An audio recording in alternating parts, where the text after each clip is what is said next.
Well, that's some cute pictures of pandas behind me. And I haven't met a person who doesn't love pandas. But then why is China busy exporting them? Do they not like pandas? Let's find that out. Well, sending pandas to other nations is a part of China's historic panda diplomacy. Apart from promoting diversity and conservation, China here aims to boost its political and diplomatic relations by sending these cuddly creatures. Now, earlier China used to give pandas, but then due to dropping panda numbers, it started loaning them. Pandas are often loaned in pairs for 10 years with an annual fee of up to about $1 million. But how does this actually work? Let's find out. Now here's an image which will make us understand how China's panda diplomacy actually works. Now China loans pandas and the receiving nation, let's call it any nation of interest, it either pays for it or a deal is struck. Let's just call it deal X. A deal is struck between these two nations. Now this deal could be anything keeping in mind the interest of both the nations. These pandas are typically returned home to southwest China after a loan agreement ends. In case a baby panda is born during this time, then that is also a property of China and it must be sent home between the age of 2 to 4 to join the Chinese breeding program.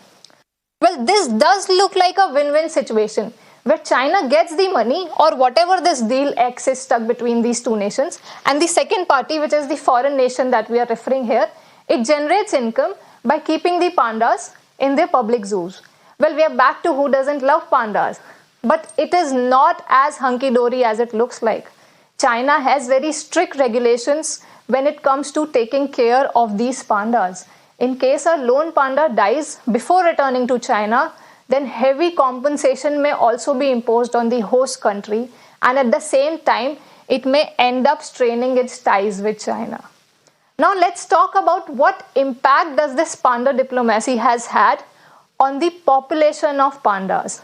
Now China lends pandas to over 20 countries right now worldwide as a symbol of friendship.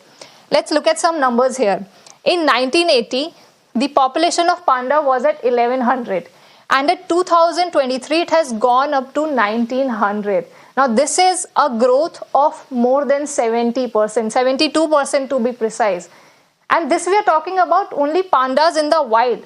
Additionally, there are currently 728 pandas in zoos and breeding centers around the world.